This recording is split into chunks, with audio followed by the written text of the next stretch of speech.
안녕하세요. 2025년 8월 29일 금요일 젊은 비전 아침 묵상 시작하겠습니다. 오늘의 본문은 시편 132편부터 134편입니다. 무려 3편의 시편을 하루에 보는데요.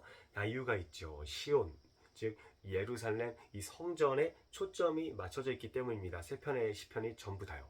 특히 132편은요. 이 성전이 어떻게 건축되었는가 그 기원부터 시작하고 있어요. 1절 보시면요. 여호와여 다윗을 위하여 모든 겸손을 기억하소서. 그의 모든 겸손이라는 말을 공동 번역에서는 수고, 노고 이렇게 번역하기도 하거든요.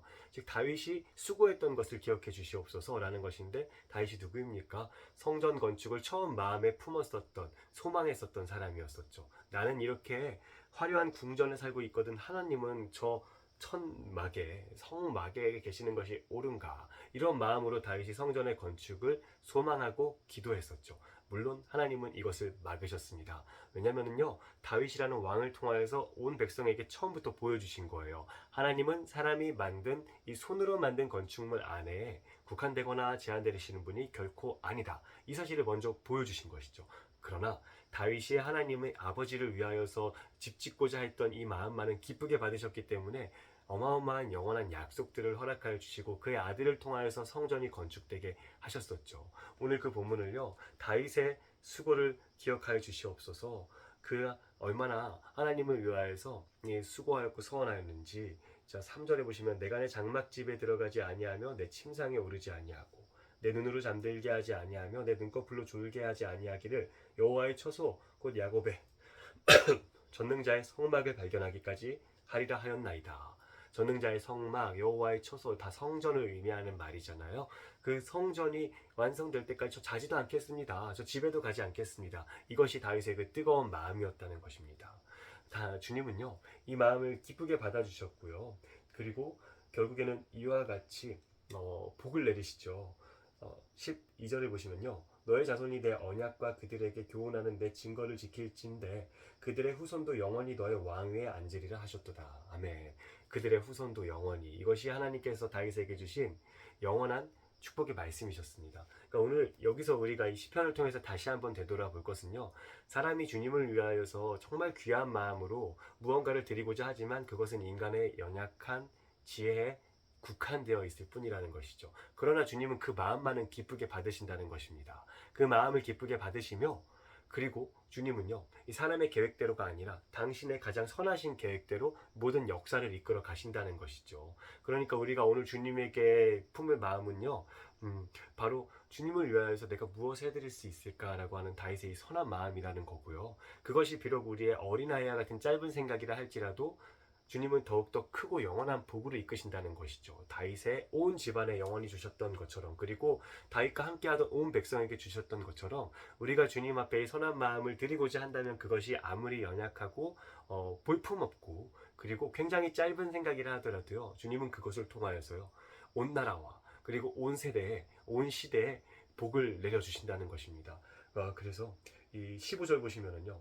내가 이 성의 식료품에 풍족히 복을 주고 떡으로 그 빈민을 만족하게 하리로다. 네, 온 성의 식료품에 풍족히 복을 준다. 넘쳐 흐르게 하겠다. 내가 너희가 만찬을 누리게 하겠다라고 말씀하시는 것입니다. 다윗의 이 어린아이와 같은 생각일지는 몰라도 주님을 향한 지극한 마음으로 인하여서 온 백성이 함께 복받고 있는 거죠. 16절 보시면요. 내가 그 제사장들에게 구원을 옷 입히리니 그 성도들은 즐거이 외치리로다. 내가 거기서 다윗에게 뿔이 나게 할 것이라. 네, 거기서, 그곳에서 온 제사장들, 다윗에게 온 백성들이 함께 복을 받게 됩니다. 우리가 성전을 사모하는 마음, 여호와의 전을 사모하는 마음으로 주께 나아갈 때 이렇게 나뿐만 아니라 내 후손들뿐만 아니라 함께하고 있는 모든 이들이 같이 복을 받게 되는 일이 바로 이 성전이 건축되는 일, 이 성전이 올바로 세워지는 일, 여기에서부터 비롯된다는 것이죠. 우리가 지금까지 시편 읽기 전에 바로 지난주까지요. 스가랴서 같이 읽었잖아요. 스가랴서에서 주님이 1장에서 처음 명령하신 것이 무엇이었냐면은 성전의 재건이었습니다. 이 포로 생활이 끝나고 나라로 다시 돌아온 백성들에게 폐허가 된 이 온 땅에서 가장 먼저 건축해야 될 것은 성전이라고 말씀하셨고 14년 동안이나 중단되어 있었던 그 성전 건축이 여전히 계속 시급하다. 늦지 않았다. 이게 지금 제일 급한 문제다라고 말씀하신다는 것입니다.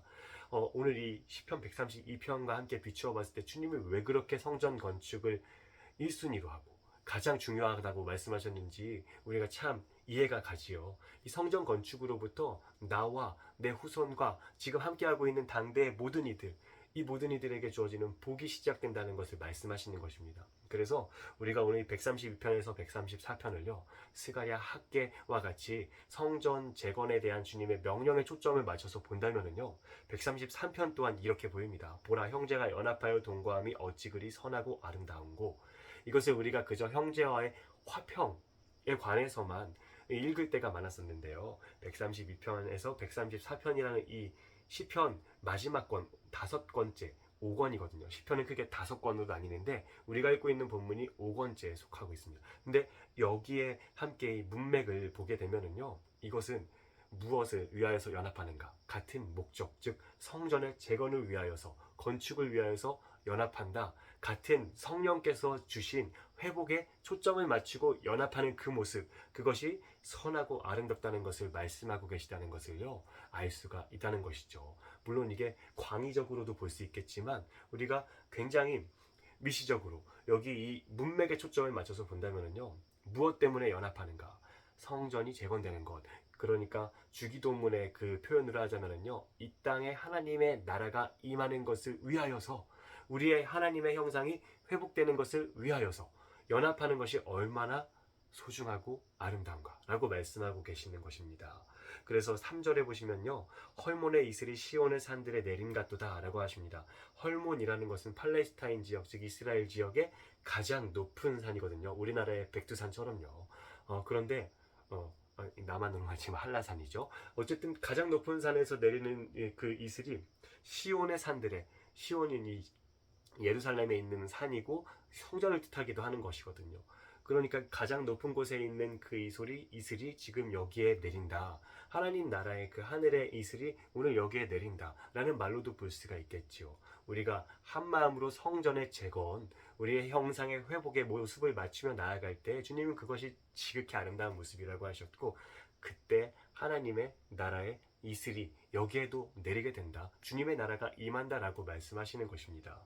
134편도 보십시오. 보라, 밤에 여호와의 성전에 서 있는 여호와의 모든 종들아, 여호와를 송축하라. 이것을 우리가 미시적인 관점으로 딱 보게 된다면요, 밤에 여호와의 성전에 왜 서 있겠습니까? 불침번 서는 거죠. 여호와의 성전에 불이 꺼지지 않도록 제사장들이 돌아가면서 계속 지키고 있었겠죠.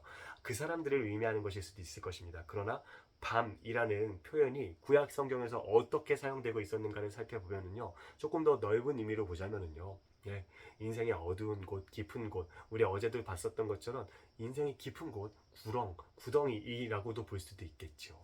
그러나 밤에 여호와의 성전에 서 있는 모든 종들, 이 밤에, 인생이 깊은 밤에 여호와의 성전으로 나오는 곳, 즉 하나님의 임재 앞으로 나오는 자들에게 복이 있다고 말씀하시는 것입니다. 성소를 향하여 너희 손을 들고 여호와를 송축하라. 벼랑간 시점이요, 지금 위치가 성전 안에 있다가 바깥으로 나가잖아요. 성전 바깥에 있는 사람들이 여호와의 성전을 향하여서 손을 들고 송축하라. 어디에 있든지 간에 주님의 임재를 향하여서 바라보고 손을 들고 봐라. 그러면 3절과 같이 천지를 지으신 여호와께서 시온에서 너에게 복을 주실지니라. 시온이라는 용법이 어떻게 사용되는지 잘 알고 계셔야 됩니다.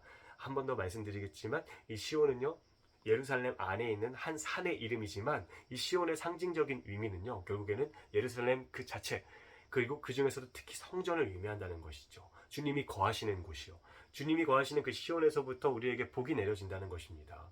주님이 우리에게 오늘 말씀하시는 것, 초점 맞추라고 하시는 것, 그것은 성전을 재건하는 것입니다. 형제가 연합하여 함께 성전을 재건하라고 말씀하십니다. 인생의 밤과 같은 순간에 성전을 향하여서 손을 들라고 말씀하십니다. 그때 주님께서 우리에게 다윗에게 약속하셨던 영원한 복, 온 세대가 함께 복받는 그 풍성한 복을 허락하실 줄로 믿습니다. 기도하겠습니다. 하나님, 우리에게 언제나 이 성전 재건이 우리 마음 가운데 중심에 있게 하여 주시옵시고, 성전을 향하여서 손드는 자, 주님의 임재를 향하여서 나아가는 자 되게 하여 주시옵소서. 그로 인하여서 나도, 우리도, 우리가 함께하고 있는 이 모든 시대가 함께 복받게 하여 주시옵소서. 예수님의 이름으로 기도드립니다. 아멘. 승리하시고요. 우리 젊은 비전 교회가요, 내일 새벽 비행기로 한국에 도착하게 됩니다. 오늘 저녁에 말레이시아에서 비행기 타거든요. 끝까지 안전 위해서 기도 같이 해주시기 바랍니다. 그럼 주일에 뵐게요. 안녕히 계세요.